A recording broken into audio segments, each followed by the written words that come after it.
It was dubbed the heist of the century.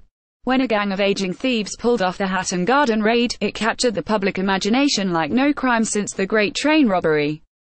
Now former Taggart star Alex Norton has crossed the thin blue line to play a career criminal in a new TV dramatisation of the £14 million jewellery and cash burglary at the heart of London's Diamond District. Alex put himself in the shoes of Kenny Collins, visited the vault which the gang breached by drilling through a wall, and read the transcripts from police interviews. A police forensics officer enters the scene of the raid. Image, PA. The 67-year-old didn't just walk the walk. Would you Adam and Eve it? He even talked the talk. Alex stars alongside fellow Glaswegian David Heyman in a distinguished cast which includes Timothy Spall and Kenneth Cranham. And both Scots play a pair of Cockney crooks. Alex said, "David and I are playing proper geezers. We were two Glaswegians as soon as the cameras stopped rolling, but when they started again, we were two Cockney geezers." It sounds odd, but it's no more odd than being in any other production where you are pretending to be somebody else, even a police detective.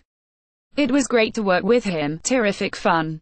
Although I have known David for a long time, I think I was 15 when we first worked together in This Man Craig for BBC Scotland, our lives don't really connect all that much, so I hadn't seen him for a long time. We were in Shetland fairly recently, but we didn't have any scenes together and he had filmed all his stuff before I even got there, so we didn't actually meet up. It was great to get the time to catch up. Hatton Garden was supposed to air on ITV before Christmas but was pulled from the schedule at the last minute, although it is due to be screened this year.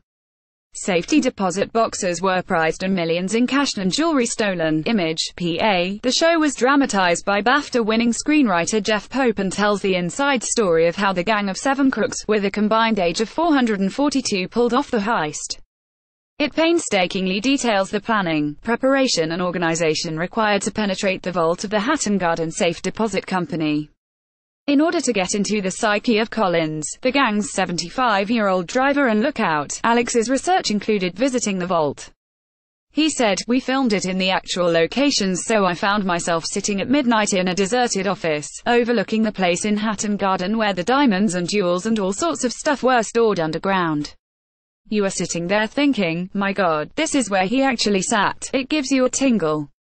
Before filming, we got special permission to go down into the vault, and it was extraordinary.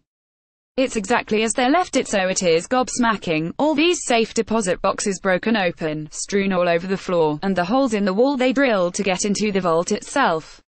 I have never met Kenny Collins, so I can only give a flavor of what I think he would be feeling at the time. They sent me transcriptions of him being interviewed and you get an idea, but, of course, he's putting on an act. David Heyman stars with Alex in heist drama. Image, Getty Images Europe. Hatton Garden puts paid to any notion the heist was carried out by lovable rogues, a sort of last of the summer crime. Alex said, "I think our version is as close as you're going to get to what actually happened. They weren't cute old geezers having a last blast before they retire. They were serious career criminals. I don't think they were particularly nice people. Anything which makes them out to be lovable is barking up the wrong tree. It wasn't a victimless crime. It was meticulously planned for 2 years, the biggest jewelry heist in British criminal history. They had to pull the show from the schedules over Christmas for legal reasons, but it will be on screens soonish. I think it is going to be really excellent, a real quality production." While he waits for Hatton Garden to be rescheduled, Alex is back on screens next Monday with the return of BBC Two comedy Two Doors Down, about the suburban shenanigans of the residents of Latimer Crescent. He stars as Eric Baird, whose house is the reluctant hub of the neighborhood. Following on from a Christmas special, the beginning of the 3rd series sees the Baird family and friends gathering to celebrate Burns Night, something which is close to his heart. Alex with Arabella Weir in Two Doors Down. Image, publicity picture. Alex said, "I have read Burns and I have also played him, in a mad film called Scotch Myths. My missus turned up an old continuity photo from it the other day and I have to say I did look quite like him." Alex, who is married to actress Sally Kinghorn, with whom he has 3 sons, Jamie, Rory and Jock, has also done his bit by exporting Burns to his holiday home in rural France, with sometimes mixed results. He said, "We invite the Scottish expats who live around the area and our French neighbours, so it is a bit of an international gathering.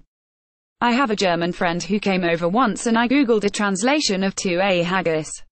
The website also provided an English translation and Great Chieftain O' the Puddin' Race became Mighty Fur of the Sausage People.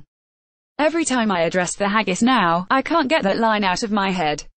Away from comedy and drama, the actor is also working on a highly personal documentary. Alex's mother Sarah from kidney failure aged just 39 when he was 15. He believes her death was linked to her consumption of Ascot, the once popular over-the-counter painkiller which was produced in Glasgow. Until 1966, it contained phenacetin, which was later linked with kidney damage. He said, "It's not a campaign. What I am hoping to do is a documentary about Ascot powders and the effect they had mainly on women in the west coast of Scotland. I feel there has been a great injustice.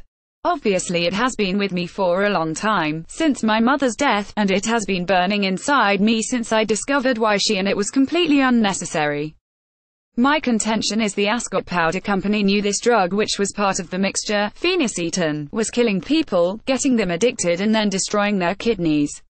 They kept phenacetin in until 1966, but the information about the lethal effects of this drug was known since the 50s.